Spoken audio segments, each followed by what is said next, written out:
The Future of Android, Insights from Google's Sameer Samat.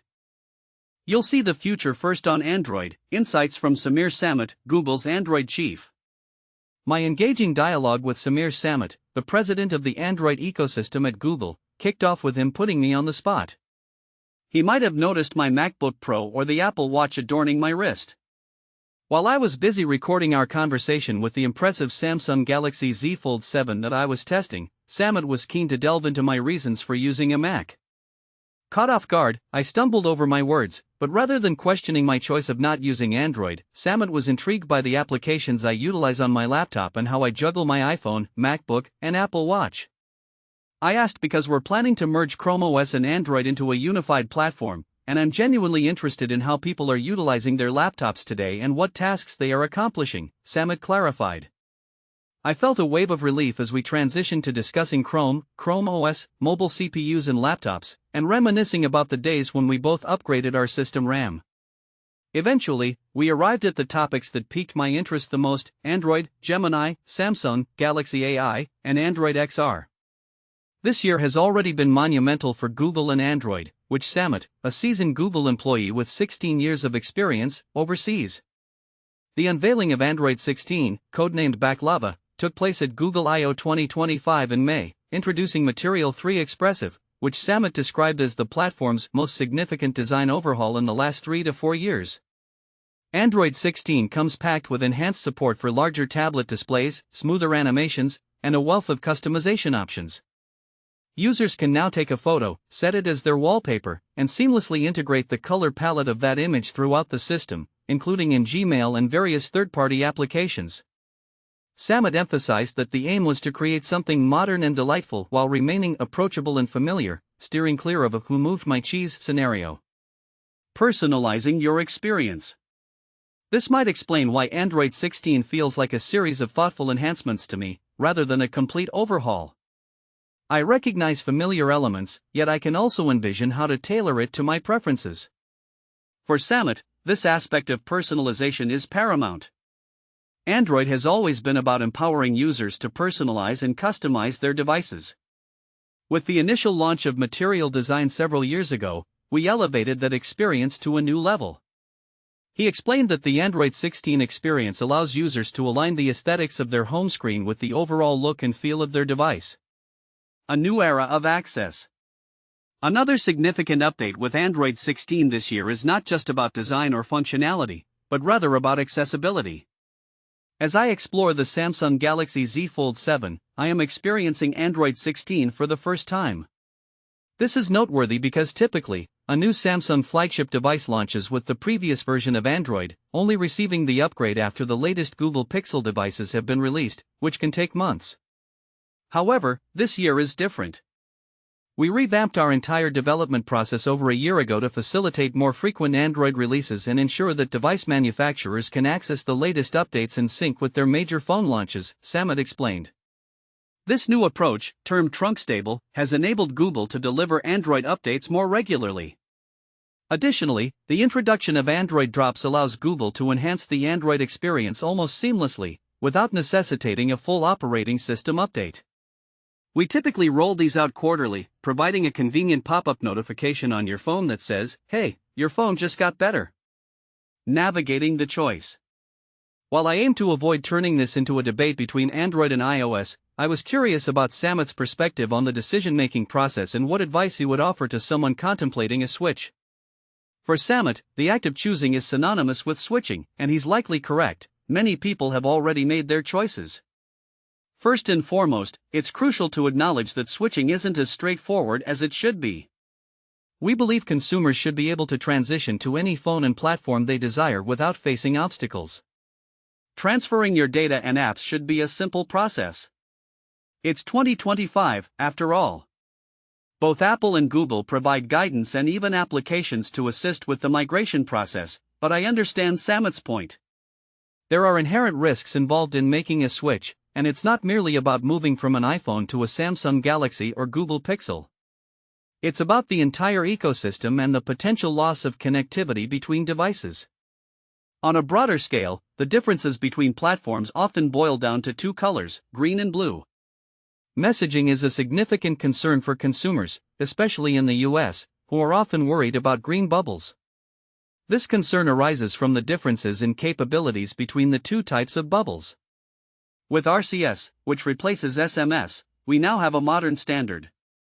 Samat elaborated on the enhancements RCS brings, such as consistent image quality for photos and videos, the ability to see when someone is typing during a chat, and read receipts. However, I believe we need to go further.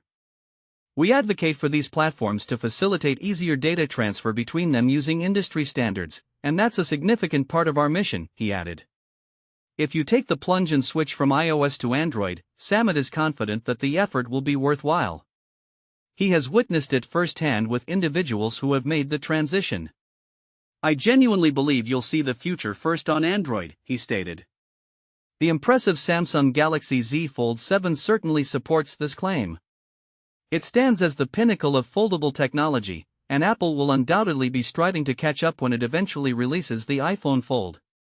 But there's more to it, as Samat highlighted the integration of Gemini across Android devices. The power of Gemini. Referring to it as the Gemini experience, Samat noted that those who switch are repeatedly discovering what they've been missing. With a sense of pride, Samat demonstrated Gemini's profound integration within Android, starting with his personal journey to find a family vehicle. I observed as he located a 2020 Honda Odyssey minivan and granted Gemini access to his screen, allowing it to analyze what he was viewing, summarize the information, and assist him in making informed decisions. This was a compelling demonstration, especially considering that Apple has made similar promises with Apple Intelligence and Siri, yet has yet to deliver on them. Gemini appears to be significantly ahead in this regard. Samat also showcased how Gemini can not only summarize lengthy YouTube videos but also break down their claims with timestamps by sourcing information from the web. Here, it seems Gemini is truly leveraging its Google search heritage. What I'm emphasizing, Samat continued, is that having Gemini integrated into a phone offers a far more enriching experience.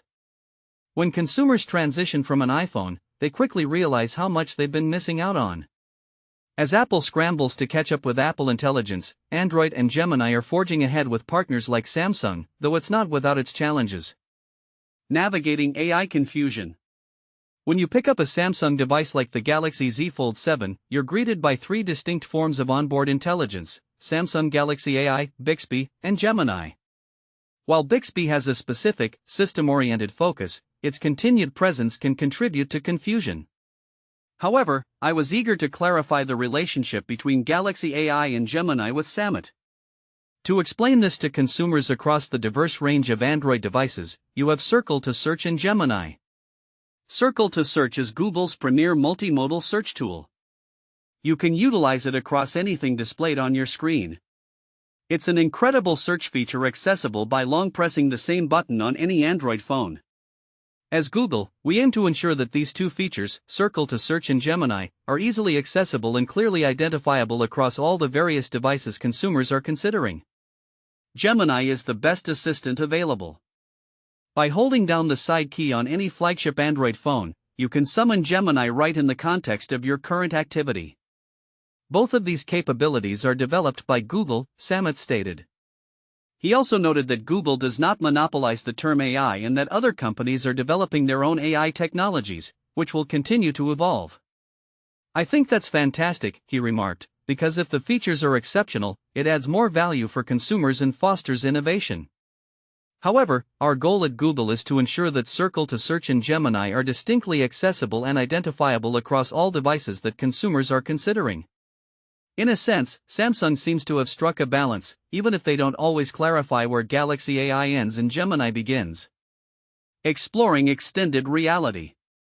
As the authority on all things Android, Samat also oversees Android XR, Google's nascent extended reality platform currently being utilized to develop headsets like Samsung's Project Muhan. Samat wanted to clarify Google's approach to this domain. First and foremost, our mission with Android is to revolutionize computing to empower everyone. This means making computing accessible to individuals worldwide. With over 3 billion Android devices in circulation, for many people, their first and only computer is an Android device. This is significant, but there's also the high end of computing, where we push the boundaries and explore new possibilities for technology. Samat expressed enthusiasm for this area and reminded me that Google is not a newcomer to this. Google merges ChromeOS and Android. What's next? Sony RX1 R3 and EcoFlow Ocean Pro review. Revolution in tech, Google's bold move to unify Android and ChromeOS. Imagine a world where your smartphone, tablet, and laptop seamlessly merge into one cohesive ecosystem.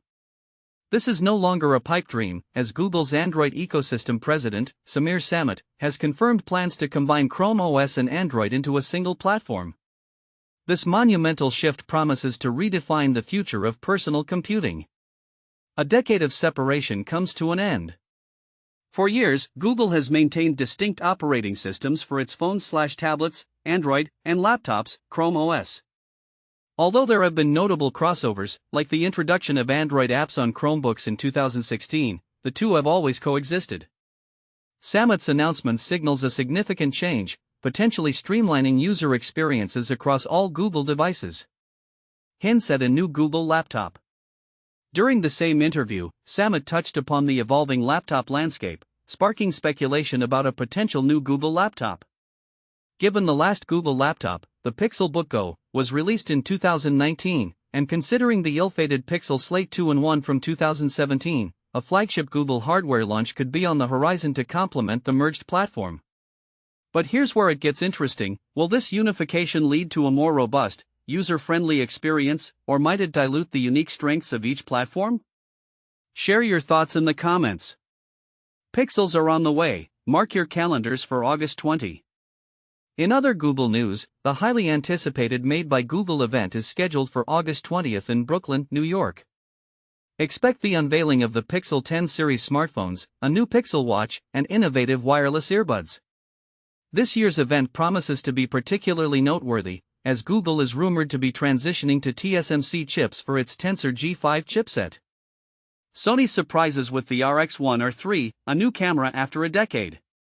In a move that's left many in awe, Sony has unexpectedly launched the RX1 R3, a full-frame camera and the latest addition to the RX1 R series, which last saw an update 9 years ago. The success of compact fixed-lens cameras, such as the Leica Q series and Fujifilm X100 series, might have prompted this surprise release. What's new in the RX1 R3? While the RX1 R3 boasts the same 61-megapixel full-frame sensor and Bion's XR image processor as the A7 RV, the design has undergone significant changes. Notably, it now features a rear-mounted viewfinder and a fixed rear screen, akin to the original RX1R. The upgrade to Sony's larger NP-FW50 batteries is expected to dramatically enhance battery life. The big question: how will the decade-old built-in Zeiss Sonor T*35mm f/2 lens perform with the latest autofocus technology? Stay tuned for our in-depth review later this year. Omega's Summer Seamaster, a refreshing twist. Omega has unveiled a vibrant, summery version of its acclaimed Seamaster Diver 300M. While not a groundbreaking departure from its predecessor, this model hits all the right notes, thanks in part to the success of its original iteration.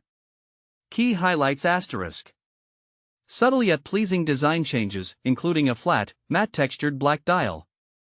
A pop of orange on the lollipop seconds hand and indices. Available with either a mesh bracelet, $6,800, or an integrated orange rubber strap, $6,500. EcoFlow launches Ocean Pro, a comprehensive home battery system.